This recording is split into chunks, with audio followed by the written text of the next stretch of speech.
O Me Diga Algo Que Eu Não Sei é feito por comunicadores. Todas as fontes que usamos para criar este episódio estão nos links que colocamos na descrição. Se ao longo do episódio você identificou alguma informação incorreta, é só avisar a gente pelas redes sociais, que a gente faz uma errata por lá mesmo ou em um episódio futuro.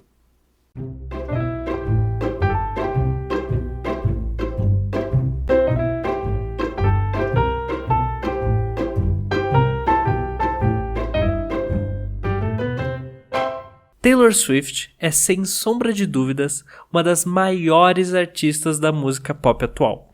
Seu nome já está gravado na história por causa do seu sucesso e popularidade, que começou na segunda metade dos anos 2000 e segue até hoje, firme e forte. E ainda promete ir bem longe. Recentemente, ela lançou seu último álbum, o Midnights, que tem impressionado fãs e a crítica especializada pela qualidade do seu trabalho e pelos números exorbitantes de vendas. Apesar disso, tudo ao redor dela se baseia em muita fofoca, porque a Taylor tem uma vida particular muito privada e mesmo sua vida profissional é super sigilosa, já que ela tem vários projetos engatilhados, mas todos mantidos em segredo absoluto, ou seja, é curiosidade misturada com fofoca. Tem como ser melhor? Bom, sejam muito bem-vindos, porque nós hoje vamos tentar desvendar um pouquinho da Taylor e trazer vários fatos curiosos sobre ela. Sejam muito bem-vindos ao Me Diga Algo sobre a Taylor Swift.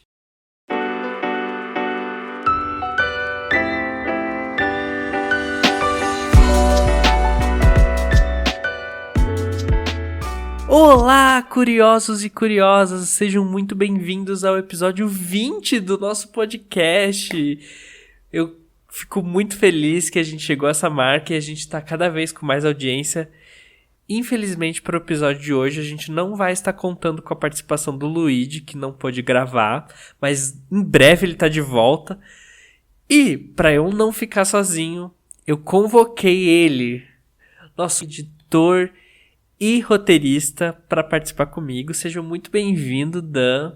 Oi, curiosos e curiosas, espero que vocês não se importem de eu segurar a ponta do Luigi aqui, por enquanto, até ele fazer o seu comeback, que será em breve, prometo. Vocês não vão me aguentar por muito tempo. Mas, eu já quero perguntar, você gosta da Taylor? Eu gosto sim. Eu não me considero um Swiftie, né, que fica acompanhando o trabalho dela nas minúcias e tal. Mas eu gosto. Quando ela lança música, eu vou lá, eu escuto, eu curto. E você? Você sabe que eu sou um Swift de carteirinha, né? Eu entro na fanbase e vou fundo. Eu gosto da Taylor já faz muitos e muitos anos. Ela me acompanhou em várias partes da minha vida e é uma das artistas que eu mais amo e mais me relaciono.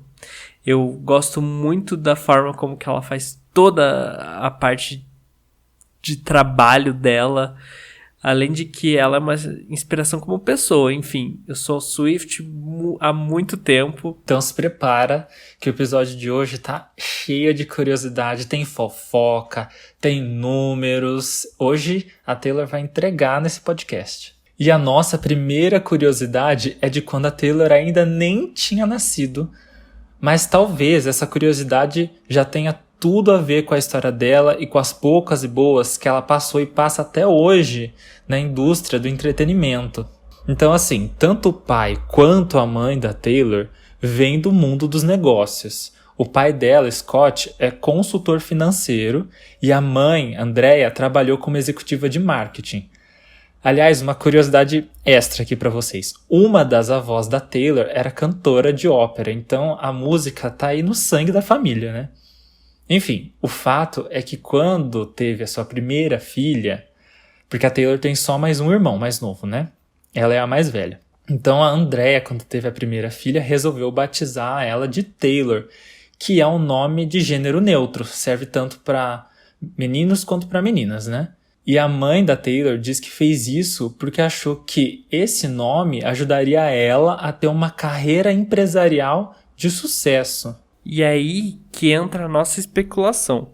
Ao longo da história, já tivemos muitas autoras de livros que por exemplo, criavam pseudônimos ou abreviavam os seus primeiros nomes para esconder seu gênero, porque livros escritos por homens vendiam mais. Será que a Andrea pensou que a filha tivesse um nome que servisse para um homem, ela poderia contornar o machismo do mundo corporativo quando crescesse? Olha, se esse foi o caso, aqui do futuro a gente já avisa que não funcionou. Porque durante toda a sua carreira, a Taylor foi criticada, diminuída e atacada por pessoas que o faziam porque ela, de alguma forma, rompia com a imagem de garota ideal ou incomodavam homens que queriam mais sucesso e mais poder e não aceitavam perder esse espaço para uma mulher como a Taylor. E ela nunca manteve silêncio em relação a isso, viu?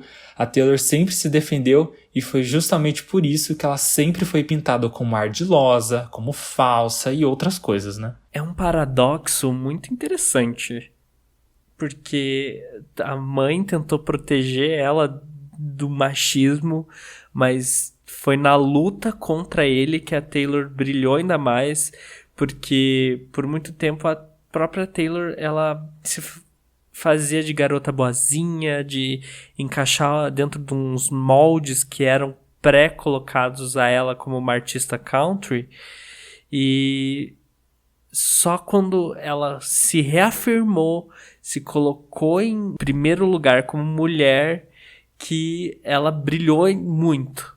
O que eu acho mais contraditório dessa história toda é que se ela tivesse feito tudo isso que ela fez, né?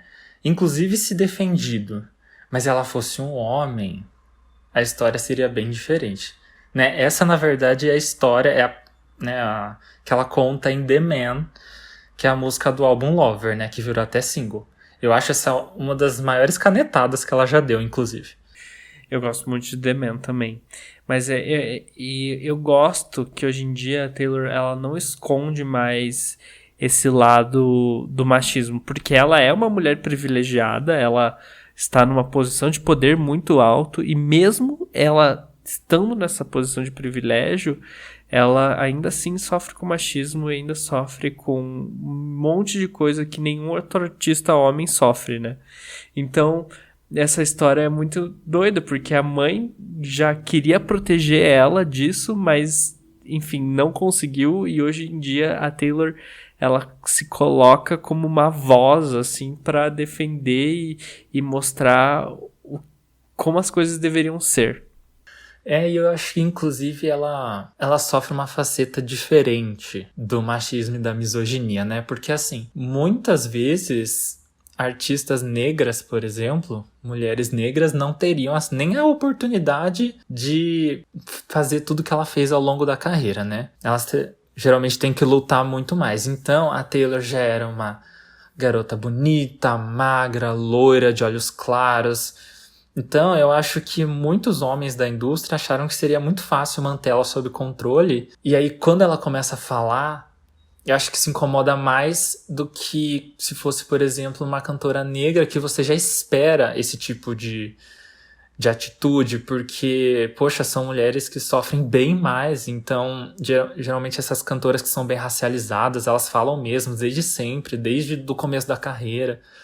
Sempre são muito... tem uma voz muito ativa no movimento, né? E aí você vê a Taylor, eu acho que isso em específico deve ter irritado mais os homens, todos eles, né, ao redor dela na indústria, porque eu acho que eles não esperavam que ela fosse agir dessa forma, né? Porque até então ela sempre foi uma bonequinha, né? Ela mesma fala no Miss Americana sobre o caso das Dixie Chicks, que quando a banda se posicionou, foi quando o mundo country fechou as portas para elas e começaram a quebrar CDs, e ela ficou muito assustada com isso e levou muito tempo para ela sair dessa amarra. E, enfim, quando ela saiu, a gente sabe tudo o que aconteceu com a Taylor e a gente sabe todo o machismo que ela mesma sofreu. Até abuso ela passou e, enfim... mas realmente é algo a se pensar, né? Que é uma mulher que tinha de tudo pra ser a musa da direita e ela consegue... e ela é o contrário disso. Que bom, que bom. Eu acho que ela inspira muitas pessoas, muitas mulheres a não aceitarem esse tipo de comportamento ao seu redor, mesmo não sendo famoso, né? As pessoas comuns, como nós mesmos, que não aceitamos esse tipo de coisa no nosso ambiente de trabalho ou na nossa família. Claro, a gente também sabe que a Taylor não é a maior voz do feminismo. A gente sabe que ela não é a maior fonte para essa luta tão importante, mas ela é uma grande aliada e com a voz dela, muitas outras mulheres são atingidas e isso é muito legal, isso é muito importante. Bom, seguindo nossos assuntos, se teve uma coisa que a Taylor fez, foi lutar pelo seu sonho de ser cantora. Ela se apaixonou por teatro musical aos 9 anos de idade e começou a estudar teatro, sendo que até fez algumas viagens a Broadway para fazer alguns cursos. Mas não demorou muito e ela resolveu investir na música.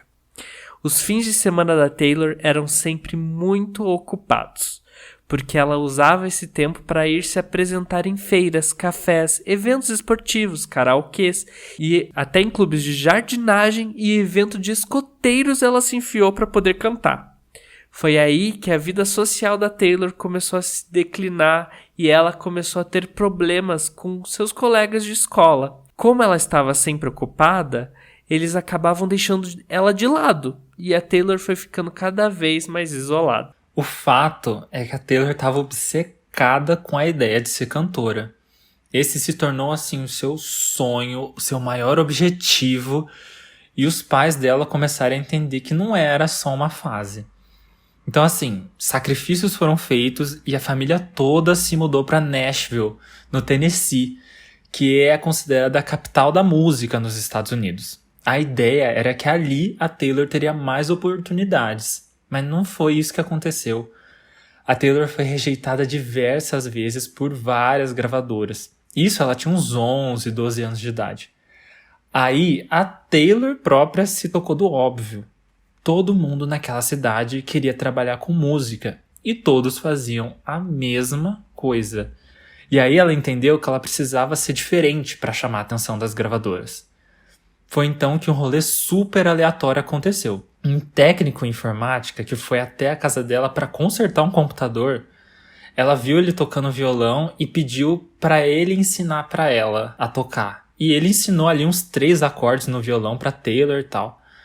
Só que foi com esses 3 acordes que ela compôs a sua primeira música, a primeira canetada de Taylor Swift, que é Lucky You. Em 2003, a família Swift negociou com um gerente de música de Nova York e resolveram inserir a Taylor nessa indústria de qualquer jeito. Ela se tornou modelo da Abercrombie & Fitch e conseguiu que uma das suas músicas fosse usada pela marca de maquiagem Maybelline. Até que, aos 14 anos, Taylor finalmente conseguiu um contrato musical de artista em desenvolvimento pela RCA Records. Em 2006, ela lançou Tim McGraw, que foi seu primeiro single do seu primeiro álbum. Essa música foi inspirada em um ex-namorado do colégio. Na época, ele estava terminando o ensino médio e iria se mudar para fazer faculdade. O fim do namoro era inevitável. Então a Taylor resolveu escrever uma música inspirada nas coisas que faziam se lembrar dele. E as músicas do cantor Tim McGraw, favorito da Taylor, foram uma delas.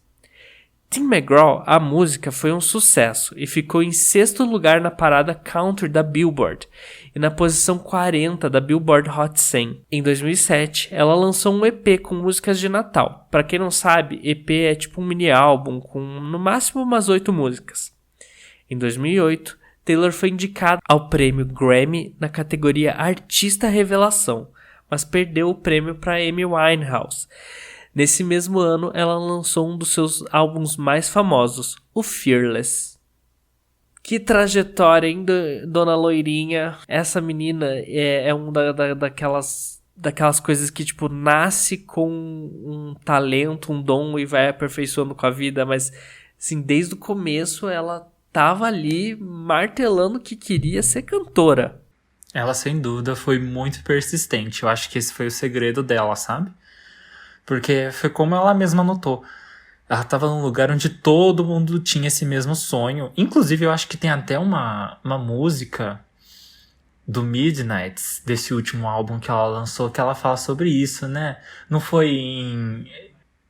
Eu acho que foi em You're on Your Own, Kid, que ela fala isso, que todo mundo na sala tem o mesmo sonho que ela.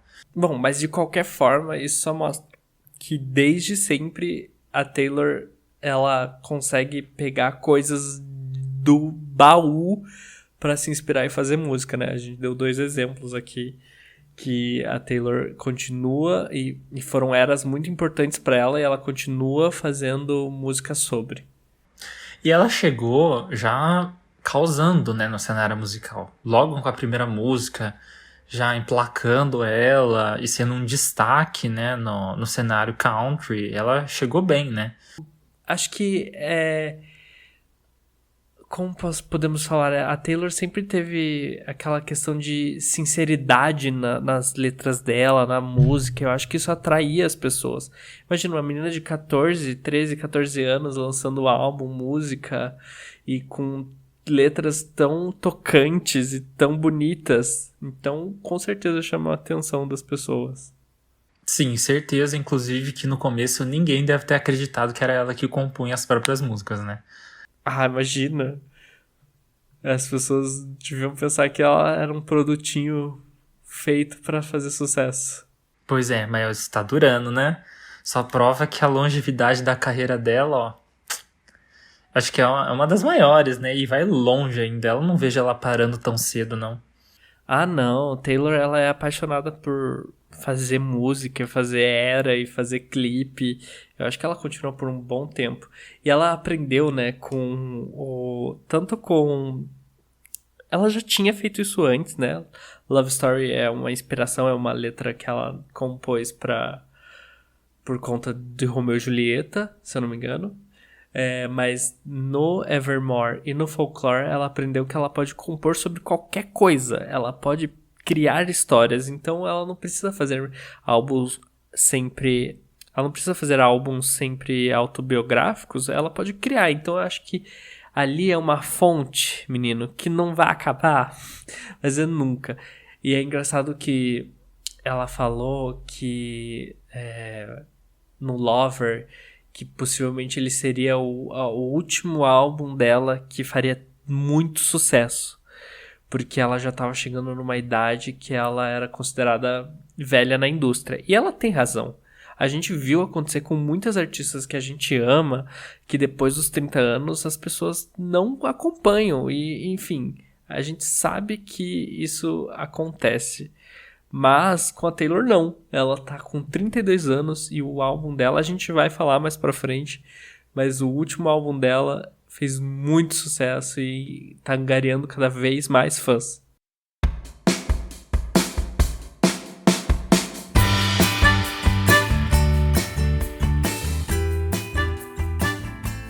Agora, levanta a mão quem queria fazer parte do squad da Taylor Swift. Eu queria. Estou com as 2 mãos levantadas aqui. Agora, se você que está ouvindo não está familiarizado com o termo, a gente explica. Squad é uma palavra em inglês que significa esquadrão. O Esquadrão Swift é o apelido que a mídia deu para o grupo de famosos que rodeiam a Taylor Swift, o grupo de amigos famosos dela. Esse grupo atingiu assim, o auge da popularidade em 2014, especialmente com o lançamento do clipe da música Bad Blood, do CD 1989.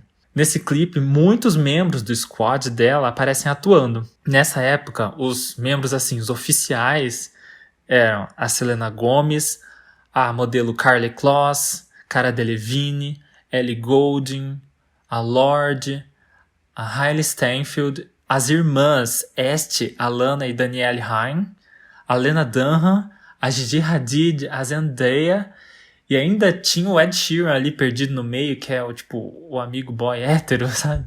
Brincadeira.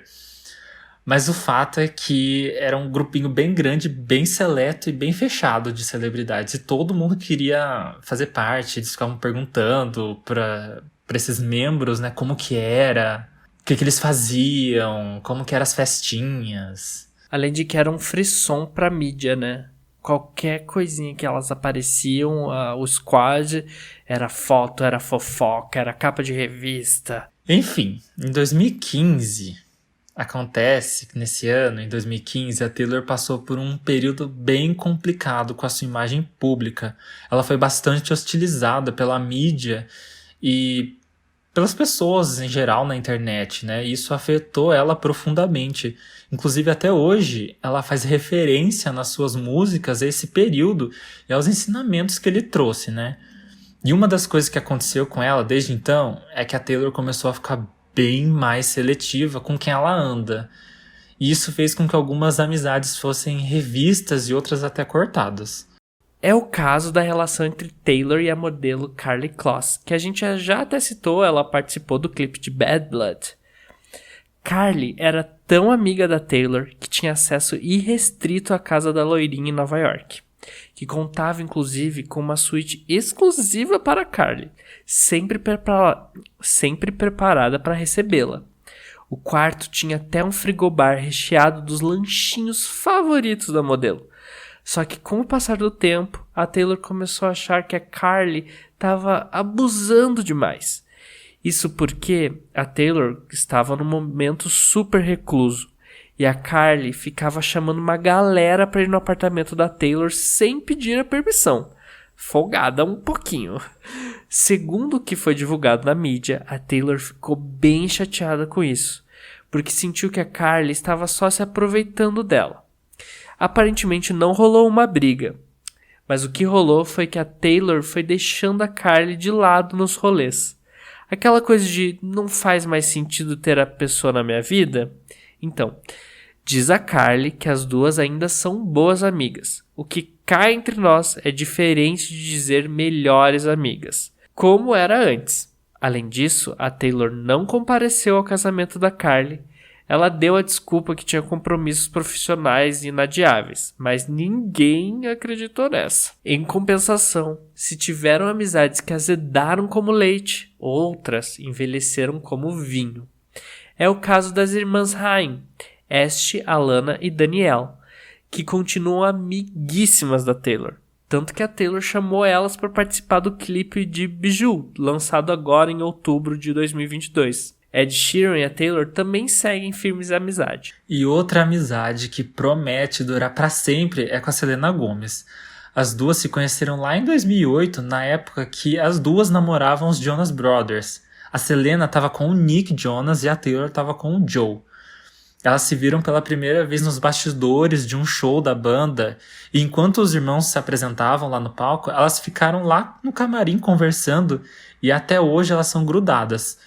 Sempre que é perguntada sobre a Taylor, a Selena é só elogios, e já afirmou que a melhor parte de ter namorado Nick Jonas e o que ela levou de mais especial desse relacionamento nem foram as lembranças do casal, foi a amizade dela com a Taylor.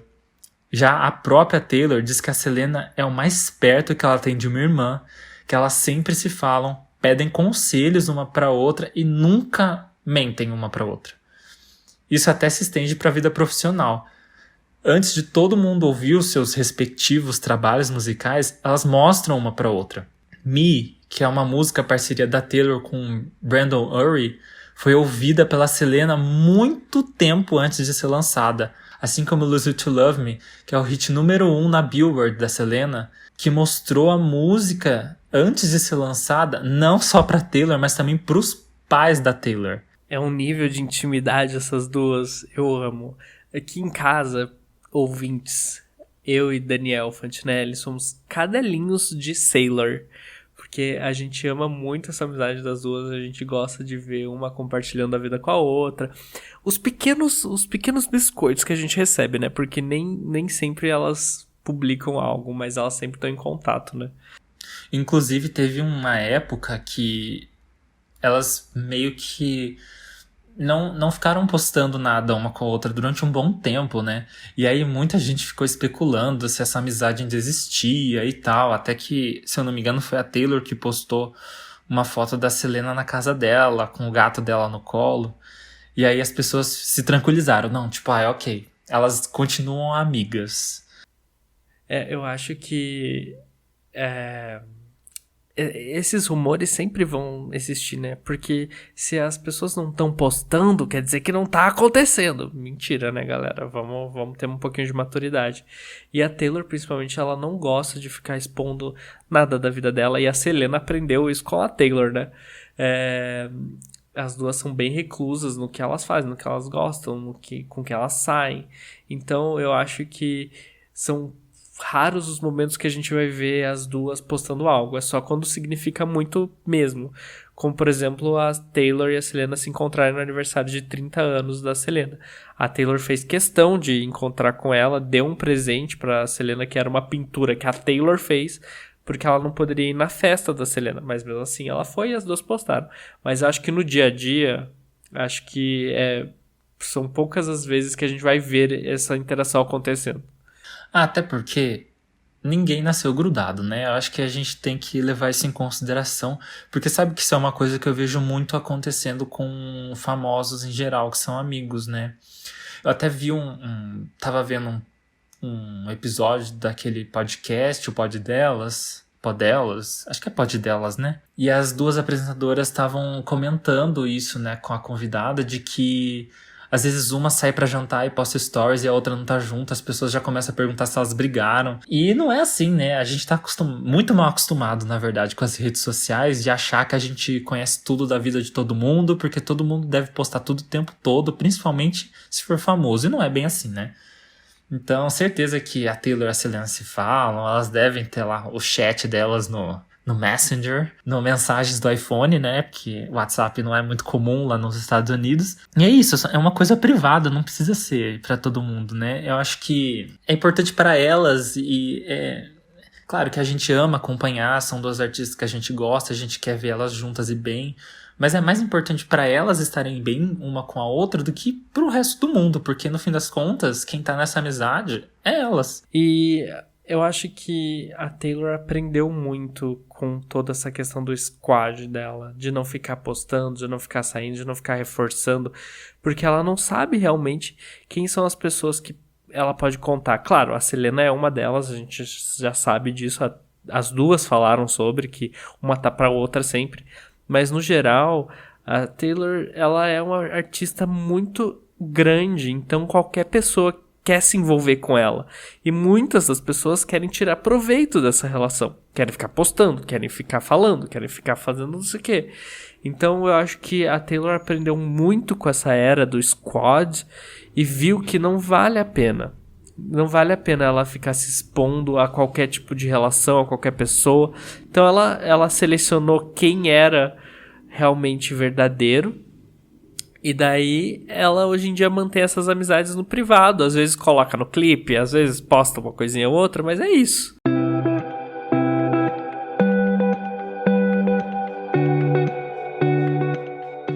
Fã brasileiro de Taylor Swift sofre muito, gente. E ó, eu concordo muito com o nosso texto. Sofro muito. Porque a ausência dessa mulher é enorme. Ela nunca pisa no Brasil.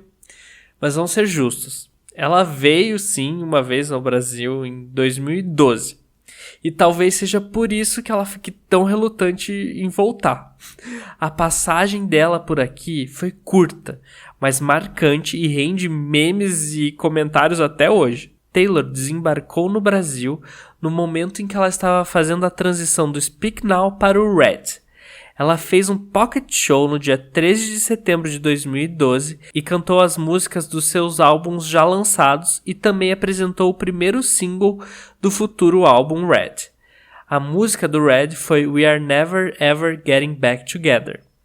Além disso, ela veio promover uma versão deluxe especial do Speak Now para o Brasil, que contava com o featuring da Paula Fernandes na música Long Live. Inclusive, as duas se apresentaram juntas com essa música no Pocket Show da Taylor. Hoje pode parecer aleatório essa duplinha, mas, gente, a gente tem que entender que na época fazia todo sentido. As duas eram cantoras que estavam vindo do country E a Paula Fernandes tinha acabado de ser descoberta, ela tava nas graças do público, se eu não me engano foi nesse ano ou no anterior, que ela subiu no palco com o Roberto Carlos, no especial de fim de ano. Então, assim, ela tava bombando na época. Bom, além do seu pocket show, a Taylor foi promover seu trabalho em diversos programas na TV.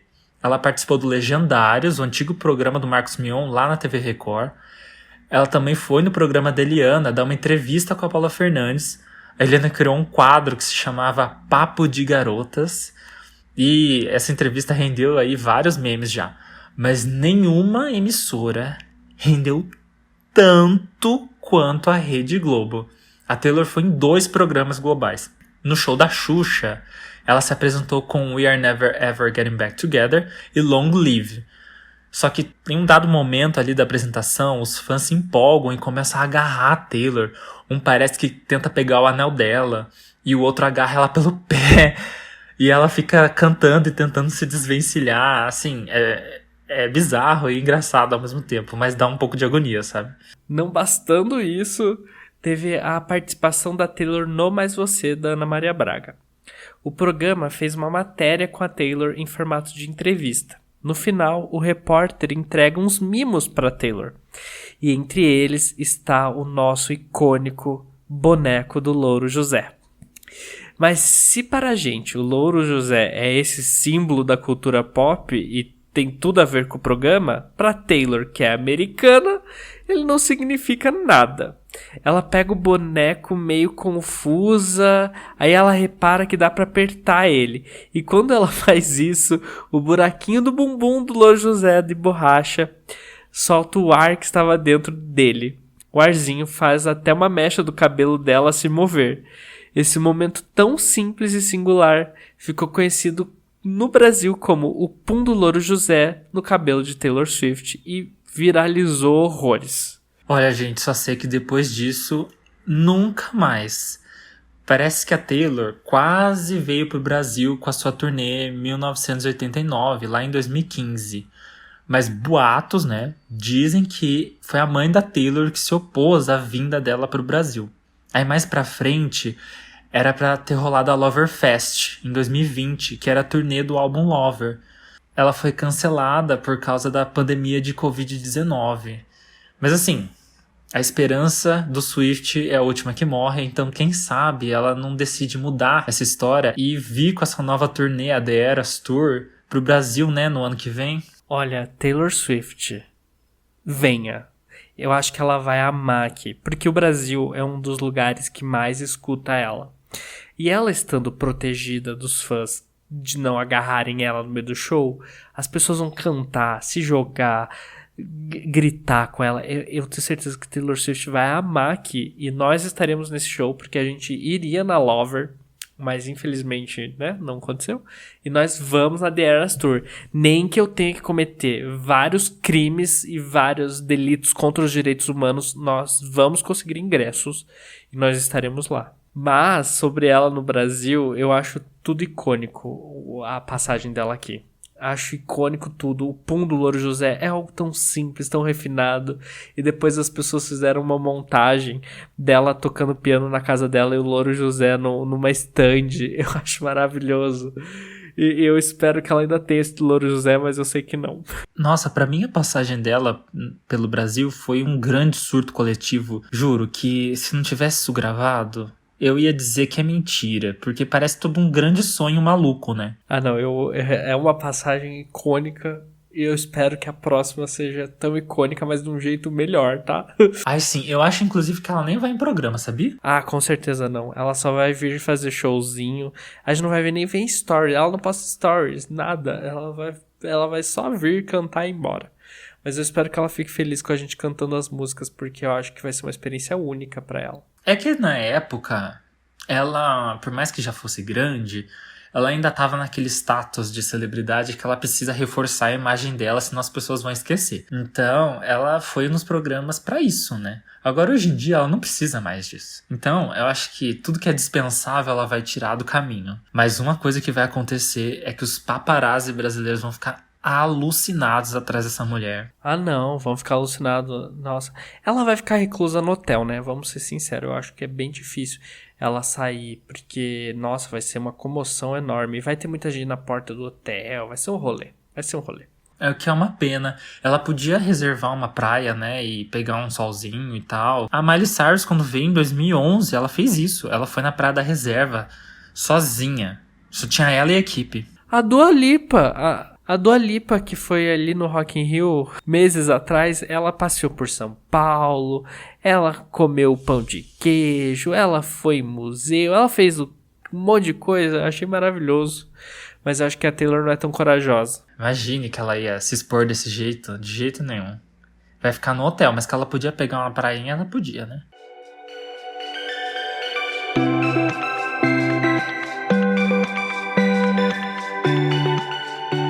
Antes da gente continuar nas nossas curiosidades, a gente vai parar um momentinho para falar sobre os links de Sr. Luigi, que não está aqui, mas deixou pronto no roteiro para a gente ler e falar sobre. O Luigi tá presente em links. Sim, nosso Luigi está presente em links. E ele fez uma relação bem legal sobre a Taylor e o cinema. Tudo começou em 2007. Quando a primeira música dela foi comprada como soundtrack em um reality show australiano chamado The Farmers Wants a Wife. E a música era Love Story. Eu acho que, né, relacionável. Em 2008, as músicas dela já estavam em várias trilhas sonoras, como por exemplo de Grey's Anatomy, enfim, ela chegou a ser creditada em 701 títulos. Ela, inclusive, está creditada num filme que ainda não saiu, o Barbie, 2023. Há rumores que tenha Love Story Taylor's version na trilha sonora. Mas já como atriz, a Taylor fez diversos outros trabalhos. Filmes como Valentine's Day, de 2010, que é uma comédia romântica sobre várias histórias que se cruzam no Dia dos Namorados. Ela é Felícia, que é namorada do Willie, Taylor Lautner, e segundo o Taylor Swift Wiki, eles namoraram de verdade durante o filme. Foi onde eles tiveram um casinho ali, Dona Taylor e Taylor. Uma curiosidade desse filme é que o número da sorte da Felícia é 13, obviamente que foi um pedido da Taylor. Mas enfim... Depois de muitos anos, Taylor voltou aos cinemas, mas não foi muito bem sucedida. Isso porque ela participou da infâmia adaptação de Cats, em 2019. Mas vamos ser sinceros, não foi por conta da Taylor que o filme flopou, né? A Taylor era Bombalurina, a parceira de crime do McCavity. É uma gata que ama ser o centro das atenções e droga os outros gatos com catnip. Lembrando que, por mais que esse filme tenha sido um flop, a Taylor disse que amou fazer ele. Porque, né, Taylor Swift ama gatos, ela deve ter pirado em interpretar uma gata. O último filme que a Taylor participou e o Luigi deixou aqui foi Amsterdã, de 2022. Ela faz a Liz Mackins. E o plot do filme é que 3 amigos são testemunhas de um assassinato nos anos 30. Mas eles descobrem que essa morte é muito mais importante do que eles pensavam. Enfim, o filme, ele infelizmente foi flop por outros motivos. Não o CGI de Cats, mas é porque ele lançou agora, há pouco tempo. E ele foi em um período que não é muito bom para o cinema, que é agosto e setembro. Ainda mais depois da pandemia, em que as pessoas não estão indo tanto no cinema mais. Mas enfim, igual a Cats, ele também não conseguiu pagar o seu próprio budget e deu prejuízo. Você vê que engraçado a Taylor nesse movimento de cantoras que depois de um tempo resolvem ser atrizes.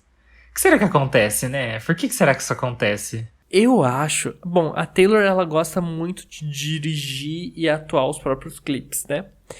E ela, como a gente falou, ela participou, né, do Valentine's Day, bem novinha. E depois disso, eu acho que ela voltou a se interessar a participar de filmes por conta do Joe, que é o boy da Taylor, né? Ele é ator e eu acredito que ela... devo acompanhar ele em gravações. O próprio Midnight, ela teve a ideia enquanto ela estava acompanhando o Joe numa gravação. Então, eu acho que ela fica vendo o que é, como é, e deve se inspirar para fazer. Infelizmente, ela ainda não acertou bem o filme. Mas fé, Lourinha, você vai conseguir. Se você fosse um cantor internacional, você acha que você ia ter esse momento que você iria querer ir pra um filme ou ir pra uma série, talvez um bico ou até investir mesmo, tipo uma Lady Gaga, que agora a Lady Gaga tá toda metida atriz, né? Você ia fazer isso também? Ah, eu acho que sim, porque chega uma hora, depois de milhões de eras de música, que você deve cansar um pouco de fazer sempre o mesmo formato de era. Claro, você pode mudar, mas a atuação é algo novo sempre, então você vai interpretar personagens novos e você já tem uma bagagem de fazer clipe, de atuar nas suas coisas, então deve ser uma transição mais tranquila. Claro, você tem que estudar, tem que fazer cursos. Eu acho que tem que estudar, mas deve ser uma transição legal.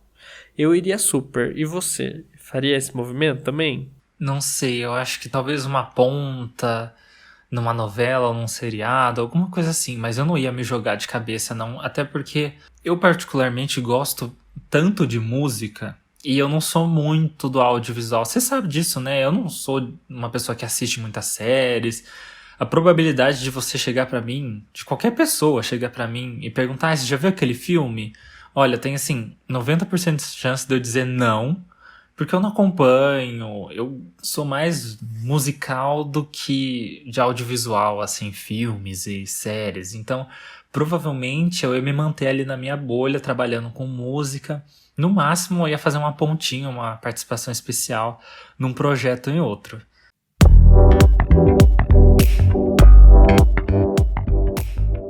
Como a gente já falou na introdução desse episódio, a Taylor é um fenômeno do pop atual e da música em geral. E para ilustrar isso, trouxemos fatos e números, porque aqui a gente trabalha com fatos e números. Olha só, em plena era do streaming, a Taylor consegue vender vinis, disco de vinil, que nem água. O álbum Red, Taylor's Version, vendeu 114 mil unidades em discos de vinil. É o maior lançamento de vinil da era moderna.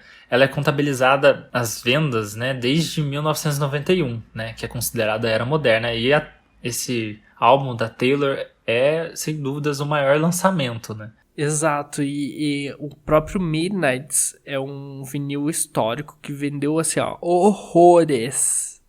Mas enfim, outra vitória é que desde 1956 nenhum artista consegue emplacar 4 álbuns no top 1 da Billboard tão rápido. Ela fez isso com Folklore, Evermore, Fearless e Red, ambos Taylor Version, em 68 semanas. Esse recorde antes era de Elton John, que fez 4 álbuns em 69 semanas. Mas agora é o título da Taylor por uma diferença pequenininha. Além disso, a Taylor foi eleita Artista do Ano da Billboard 5 vezes. Foi em 2009, 2010, 2014, 2015 e 2021. Nesse recorde, ela superou até os Beatles.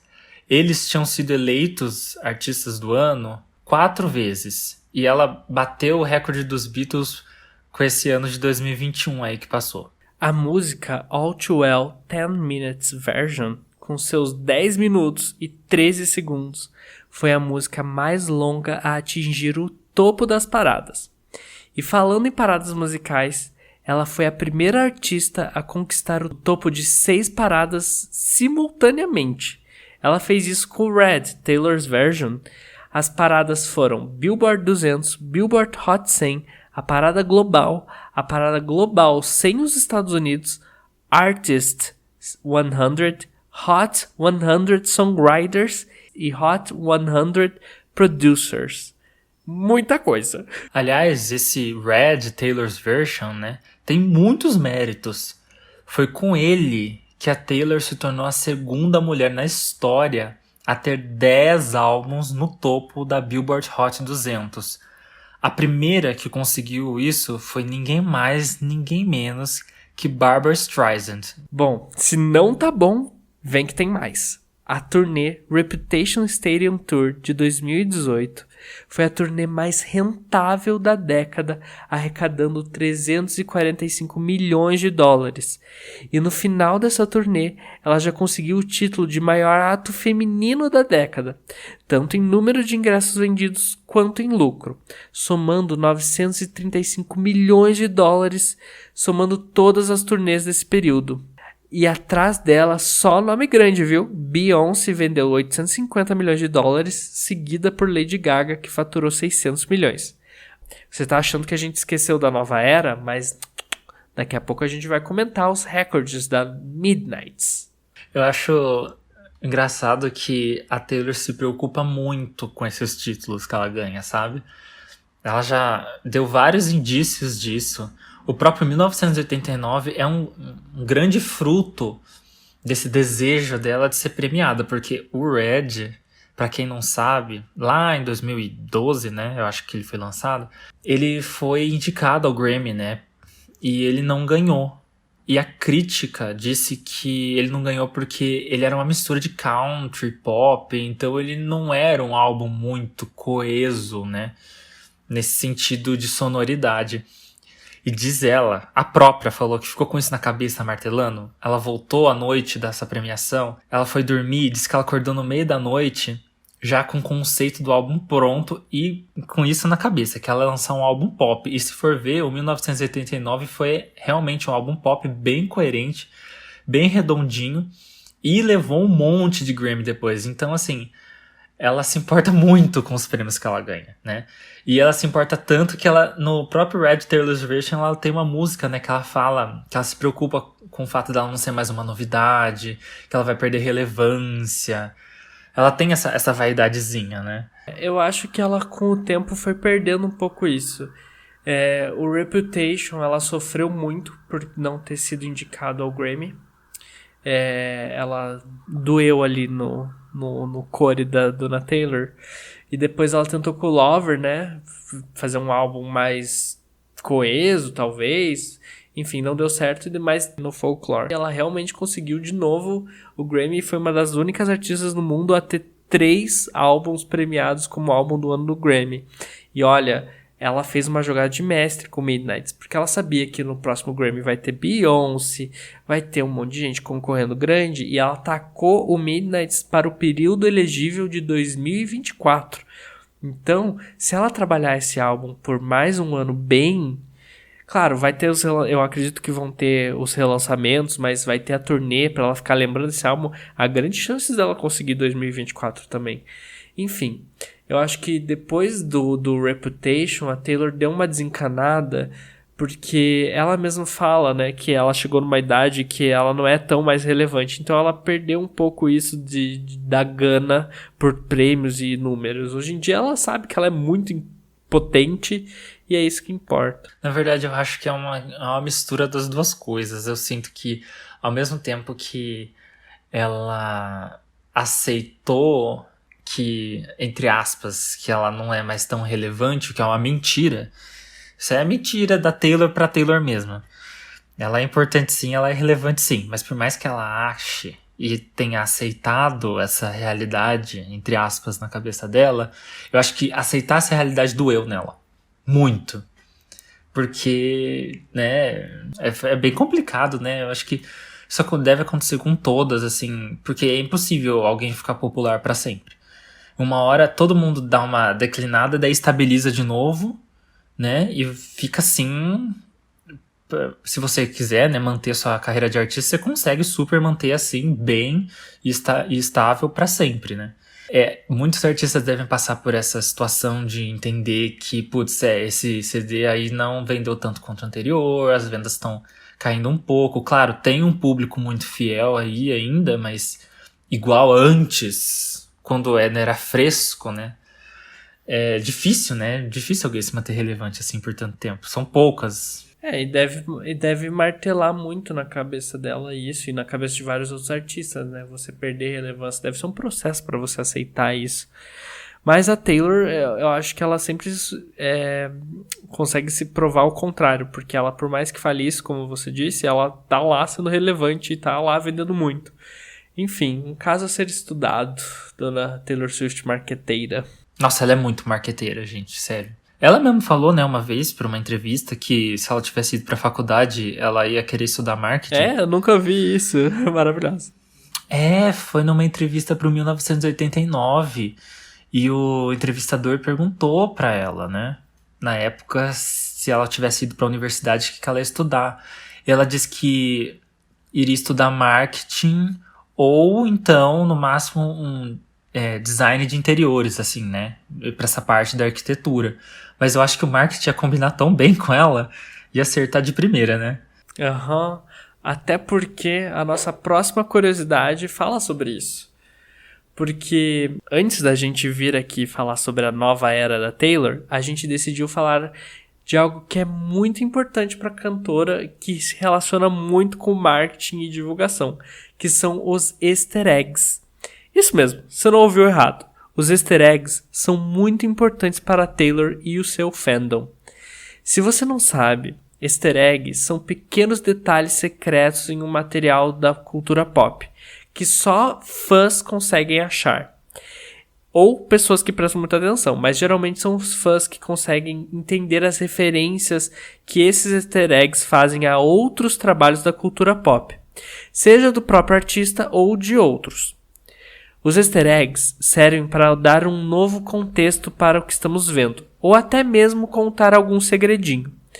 Para achar esses easter eggs, ou alguma homenagem em si, mas enfim, para achar esses easter eggs, você provavelmente tem que ficar atento aos detalhes, assistir mais de uma vez, conversar com outras pessoas. É uma brincadeira que engaja muitos fãs e faz com que a experiência do que você esteja consumindo fique mais dinâmica. No caso da Taylor, tudo começou já no seu primeiro álbum. Ela queria que os fãs lessem as letras das músicas que ela escrevia. E para fazer isso, ela deixava mensagens secretas no encarte do álbum. E aí, no meio das composições, ela colocava algumas letras em maiúsculo, para que quando os fãs juntassem essas letras em maiúsculos, eles conseguissem resolver esse código e formar uma palavra, ou até mesmo uma frase que daria mais contexto ao próprio álbum. E aí, com o tempo, as coisas começaram a se escalar, gente. A Taylor percebeu que os fãs gostavam muito de achar os easter eggs, era uma brincadeira. E ela decidiu caprichar muito daí pra frente. E segundo a Taylor, hoje em dia praticamente tudo é planejado. Ela pensa em cada detalhe dos seus materiais para que os fãs consigam captar novas mensagens para o que eles estão vendo ou ouvindo.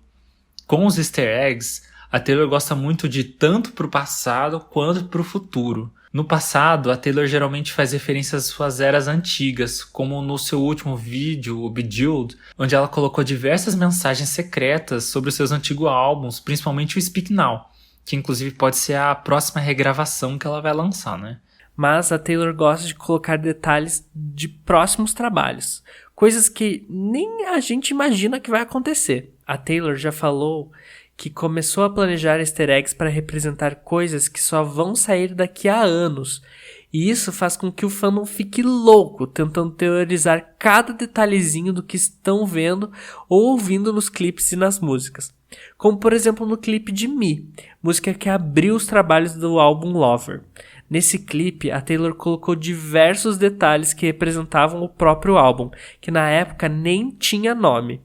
Ela contou praticamente nome de várias músicas do álbum, tudo codificado. A gente só descobriu depois que o álbum tinha sido lançado. Ao reassistir o vídeo, diversas músicas da tracklist do Lover estavam colocadas no clipe em forma de cenário, detalhe na roupa, movimento dos personagens, enfim, um verdadeiro surto. Ela é louca, ela é completamente maluca. Eu amo que ela é doida assim, eu amo. Ela começou a dar easter egg até em entrevista, ela dá easter egg. A gente tem que ficar atento a tudo. E eu amo que teve uma época que os Swifts ficaram tão surtados com a Taylor que começaram a contar, tipo, detalhes nas fotos dela. Tinha 5 buracos na cerca. A Taylor estava no 7º andar da escada. Tinha 3 tinha 70 estrelinhas no efeito que ela pôs na foto. Enfim, as pessoas como ficaram birutas que nem a Taylor. Ela falou que esse último clipe de Bejeweled, ela fez um documento de PDF para nomear todos os easter eggs e gravar eles. Enfim, completamente doida. Eu amo ficar caçando os easter eggs e achar significado pra eles. É muito legal. E daí ver os fãs surtando, teorizando, é muito bom. E foi nessa entrevista, se eu não me engano, que ela falou que, sim, teve uma época que ela super se fazia e dizia que era coincidência algumas coisas, né? Mas chegou num ponto que ninguém mais acredita nisso e que ela simplesmente assume que é de propósito mesmo e que é tudo uma grande brincadeira com os fãs, né? Eu confesso que eu não tenho essa paciência toda, não. Mas eu sei que tem muito fã que ama e eu acho que é muito legal porque, sabe, movimenta as pessoas, deixa todo mundo falando sobre o trabalho dela por mais tempo. E é divertido mesmo, né? Pra quem curte, deve ser muito divertido. Você fica pensando teoria, você conhece gente nova que tá falando sobre esse assunto. Deve ser bem bacana. Sim, é sempre no Jimmy Fallon que ela dá uns spoilers sobre esses easter eggs. Foi numa das entrevistas do Jimmy Fallon que ela falou isso, que assim, tá tudo bem você querer ser um fã que só quer curtir a música, quer só ver o clipe, tá tudo certo. Mas se você quiser entrar nesse buraco de easter eggs, tá convidadíssimo. É muito doido, porque ela faz isso numa forma muito enorme. Tipo, por exemplo, no Folklore. Ela criou um triângulo amoroso. Então, em várias músicas tem easter eggs sobre eles, além da história em si. Daí você fica relacionando qual música combina com qual pra contar a história desse triângulo amoroso. Qual detalhe que ela coloca que indica que é um personagem que tá falando. Enfim, doida varrida. E eu amo. Teve até uma outra entrevista que ela falou que provavelmente o clipe de Look What You Made Me Do, do álbum Reputation, é o que mais tem easter eggs, né? E ela falou que tem tantos easter eggs nesse clipe, tantos, que até hoje tem easter egg que os fãs não acharam. Ela sempre fala isso. Depois do Look What You Made Me Do, foi o do Me, que ela também falou que tinha easter egg a rodo, que os fãs não acharam todos. E daí agora de novo ela falou do Biju, que tem tanto easter egg, que tem um monte de coisa. Ela sempre tá falando. E o que eu não duvido, eu acho que ela deve estar certa mesmo. Porque tem coisa que é tão pequena que a gente não vai achar que é easter egg, entendeu? E eu tenho certeza que tem muita coisa que a gente acha que é easter egg e nem é. Eu acho que hoje em dia é tudo planejado. Mas tipo, a quantidade de confetes que tem no chão, sabe? É que nem contar os buracos da cerca, sabe? Não, isso aí é doideira. Isso aí é doideira. Mas os clipes, ok. Se bem que algumas fotos a Taylor ama colocar easter egg sim, viu? Mesmo nas fotos ela também gosta de colocar lá algumas diquinhas.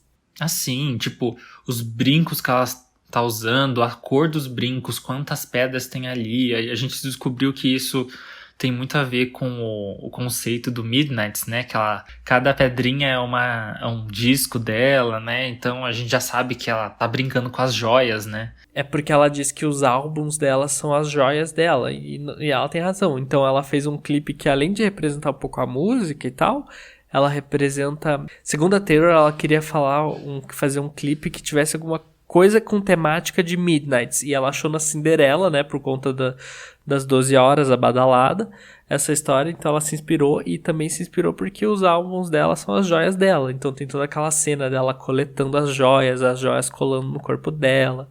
Enfim, loirinha e seus easter eggs. Uma coisa que eu estou curioso, que eu acho que assim, eu não lembro dos easter eggs da Reputation Tour, mas eu tenho certeza que nessa da The Eras Tour vai ter muito easter egg, vai ter muita coisa. Provavelmente. Ainda mais se ela já tem planejado o futuro, com certeza ela já deve ter alguma música escrita, algum conceito ali mais ou menos, e ela vai...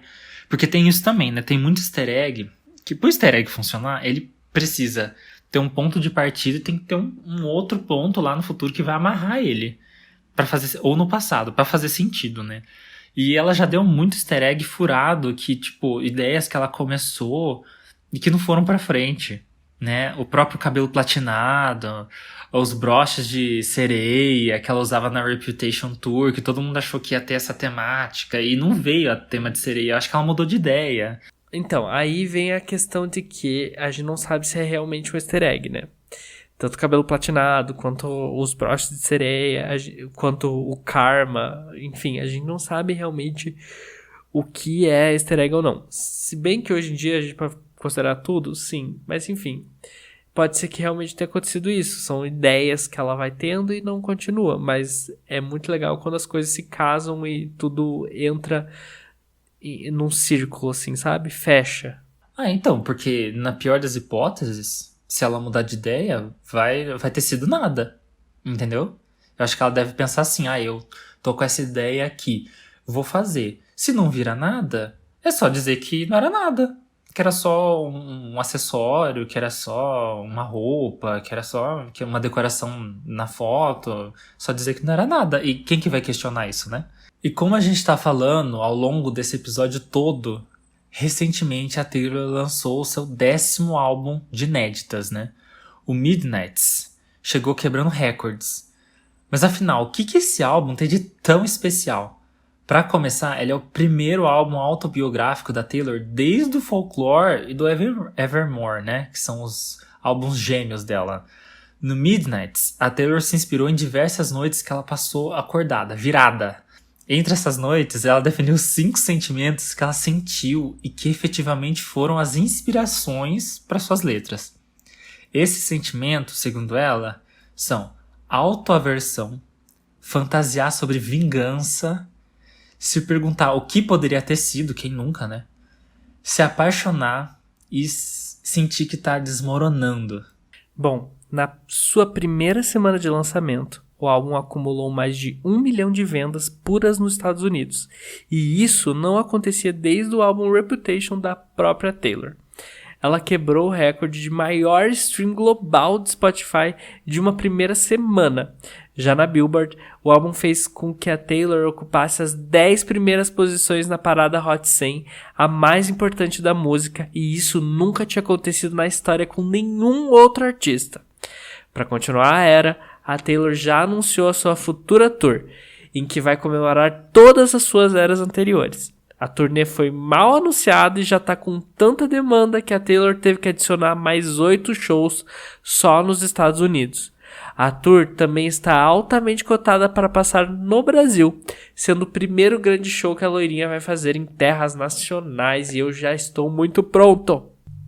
Mas enfim, sobre o Midnights, uma coisa que eu gosto muito dele é que a gente consegue ver a maturidade que a Taylor adquiriu com o tempo e com a vida, assim, sabe? Eu acho que as letras dele estão tão refinadas num ponto, assim, que, tipo, não é mais só sobre término, não é só sobre tristeza, não é só sobre estar apaixonada, não é só sobre amor, são nuances. Ela tem muitas nuances, as músicas, tem muitos significados, tem coisas que ela coloca ali que todo mundo pode se relacionar ou pode entender, e é tudo tão bem delimitado, escrito, é lindo, assim, é uma arte, né, que ela fez, e é muito bonito todo o álbum. Eu estou viciadíssimo desde que lançou, eu não consigo parar de escutar. E é um álbum pop que ainda assim tem músicas muito divertidas e muito legais pra dançar, enfim. Eu concordo com o que você disse. Eu acho que ela tá muito madura. Ela refinou bastante, né, a técnica dela. E eu queria destacar também, porque todo mundo sabe que a capacidade dela de contar histórias é impecável. Só que nesse álbum, mais do que nunca, eu acho que as letras dela são tão gráficas. Tipo assim, é tão descritivo que você consegue, ouvindo as músicas, você consegue visualizar a cena. De tão bem escrito. Tipo, ela contou a história de um jeito que não é só mais você ouvindo. Você consegue visualizar o que tá acontecendo, né? Eu acho que isso pra mim foi um novo nível, assim, na habilidade de escrita que ela conseguiu e tá apresentando pra gente com Midnights, né? Porque por mais que ela fale de sentimentos, ela sempre falou de sentimentos, você conseguia ter empatia e sentir como deveria ser, mas dessa vez você consegue ver, você consegue, Snow on the Beach, você consegue ver, Maroon, você consegue ver, não é só sentir, sabe? É gráfico. Pra mim, as que mais eu consigo ver muito é Anti-Hero e eu acho que Lavender Haze também são sentimentos muito reais ali que você consegue visualizar e você consegue sentir eles também. Enfim, é um álbum muito caprichado. Eu amo os clipes do álbum também. Espero que a Taylor faça mais. Tem mais um. Tem mais um confirmado, né? Que possivelmente vai ser de Lavender Haze, pelo teaser, né? Mas eu espero muito que ela se inspire e faça mais. Possivelmente acho que vem mesmo.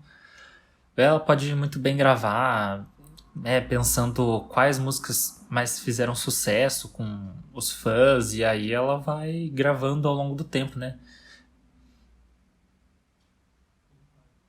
As minhas músicas favoritas do álbum, eu acho que elas são Karma, Vigilant Cheat, The Great War e Anti-Hero também eu gosto bastante. Mas eu acho que a ordem seria Karma, The Great War, aí vem Vigilant Cheat, aí depois vem Anti-Hero. São as minhas 4 favoritas, assim. Eu fica sempre mudando, assim, mas eu amo muito Karma, eu amo muito Lavender Haze, eu amo muito Glitch, eu amo muito Anti-Hero. Eu gosto muito de Question, eu gosto muito de Bejeweled, enfim, gosto do álbum inteiro, sim, mas acho que essas são as que eu mais escuto, por enquanto. Mas não me surpreende eu ter gostado desse álbum, porque ele lembra muito 1989, que ainda é o meu álbum favorito dela. Ele é basicamente uma versão mais madura dele, com umas pitadas ali de Lover, de Reputation, né? Eu acho que o maior êxito desse álbum foi que ela realmente pegou tudo que ela aprendeu no 1989, no Reputation e no Lover em questões de pop álbum e desenvolveu isso com a maturidade que ela conseguiu no Evermore e no Folklore. E daí transformou isso tudo no Midnights. Eu sei que parece uma doideira que eu acabei de falar, mas se você é fã e você consegue prestar atenção em tudo que passou a vida da Taylor, tudo que ela escreveu durante esses álbuns, as músicas, as melodias, você consegue ver que isso faz sentido, tá, gente? Desculpa, estou parecendo doido, mas é porque eu sou fã. Enfim, a Taylor fez uma ótima combinação dos últimos trabalhos dela e eu fico me perguntando o que vai ser o futuro dessa menina. Assim, pra onde ela vai? Se ela vai continuar no pop? Porque eu vejo que ela se achou muito no pop. Por mais que tem muito fã que gosta da era indie dela, que é o Folklore e o Evermore, eu acho que ela gosta de fazer pop. Porque eu consigo ver ela entusiasmada com o pop. Porque ela tem muito caminho pra seguir nele. Não é só uma coisa só. Então eu acho que ela se achou nesse meio. É que o ritmo pop é muito versátil. Então você pode fazer um pop com pitadas indie, você pode fazer um pop com pitadas de rap, você pode basicamente criar o que você quiser dentro do universo pop, né, sem extravasar demais, que ele vai continuar sendo pop. Então ela pode experimentar muito ainda pela frente, né? E outro destaque que eu queria muito fazer das eras da Taylor, né, são as estéticas. E eu tô curtindo muito a estética do Midnights. Eu acho que visualmente falando, né, quando a gente tá falando de estética, não é só sonora, agora eu tô falando do visual, a estética visual do Midnights pra mim acho que foi a favorita minha até agora. Eu tô gostando das cores que ela tá usando, eu tô gostando das roupas que ela tá usando, né, o cabelo dela pra mim tá maravilhoso, porque se você não acompanha a Taylor Swift, ela pensa em tudo isso. Quando a gente fala de era, geralmente, pra uma cantora, a gente tá falando... O que é a era, né? É quando ela começa a trabalhar um projeto do começo ao fim. Isso é uma era. Desde a primeira música, aí vem o disco, aí vem, sei lá, uma turnê de shows. Isso é uma era, né? E a Taylor Swift é conhecida por elevar isso a um novo nível, porque ela tem eras com estéticas visuais muito bem marcadas, né? Só explicando esse contexto aí pra quem não sabe. E a estética visual do Midnights, pra mim, Nossa, é a minha favorita, de longe. Eu usaria várias roupas, inclusive, várias peças de roupa que ela usa, eu usaria também. Umas jaquetas, uns coletezinhos, umas camisas, eu acho lindo, lindo. Também concordo, eu acho que essa era tá muito coesa, assim, tudo. Nos clipes, nas músicas, na roupa que ela tá usando, enfim. Acho que é uma era muito bem feita e vai ficar marcada na história do pop. Eu acho que é o equilíbrio perfeito entre a maturidade e a diversão. Porque as músicas do Midnight tem um quesinho divertido, eles colocam alguma coisa no instrumental, né? Uns que é quase, assim, ele chega tão perto do que a gente tem como infantil ou juvenil, mas ela trabalha de um jeito que não parece infantil ou juvenil, parece maduro. Então ela conseguiu, junto com os produtores, achar esse equilíbrio que deixa a coisa madura, adulta, mas divertida ao mesmo tempo, né? O que você está esperando dessa turnê? Que você vai ser obrigado a ir comigo? Nossa, vai ser um surto, porque vai ser a The Eras Tour, então vai ter um pouco de tudo. Vai ter country, de repente vai ter uma música romântica, de repente vai ter uma música indie, de repente vai ter todo mundo cantando pop. Nossa, vai ser um surto completo. Vai ser um pouco confuso, mas assim, eu acho que vai ser uma grande celebração mesmo. Eu acho que esse é o momento. É como ela falou, inclusive em outra música, né? Que foi... Acho que foi You're on Your Own, Kids, também, né? Que chega uma hora que você tem que admitir, né, aceitar as suas vitórias e celebrar elas também. Eu acho que ela tá muito nessa vibe, né, de celebrar onde ela tá agora, e eu acho que ela vai aproveitar para fazer isso nessa turnê, né, de retomar todo o trabalho dela e celebrar ele e também reafirmar a propriedade que ela tem em cima daquelas músicas, né. Eu também tô esperando que vai ser uma grande celebração, assim, eu tô esperando que seja 2 horas de show, por favor, Taylor Swift, porque tem muita música para você cantar. Mas eu acho que vai focar mais no Midnight, até por conta do pôster da turnê, a era Midnight está bem maior e mais em evidência. Então eu acho que vai ser a parte maior do show. Mas mesmo assim ela vai fazer um fio condutor de todas as eras, porque o Midnight é isso, né? São várias noites que ela passou acordada, então ela vai se relacionar com essas noites pelas músicas, então eu acho que ela vai conduzir dessa forma. Estou curioso, o palco que já foi revelado parece ser bem grandioso, a estrutura que a Ticketmaster postou, que tem uma passarela, enfim, eu acho que vai ser algo bem grande, nível da Reputation. Talvez não tão grande, mas eu acho que vai ser bem grande. E, enfim, eu só espero que ela traga a turnê completa pro Brasil. Dona Katy Perry trouxe, sabe? Eu acho que ela pode trazer tudo. Eu quero um show completinho.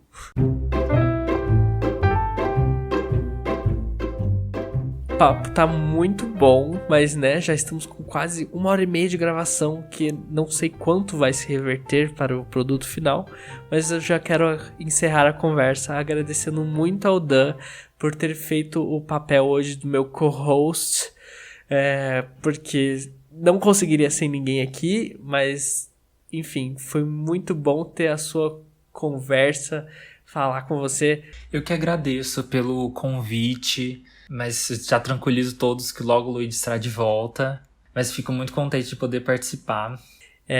Quer dar suas redes sociais? Eu no Instagram tô como Dan_Fantinelli, com um L só, e no TikTok eu tô como Daniel Fantinelli.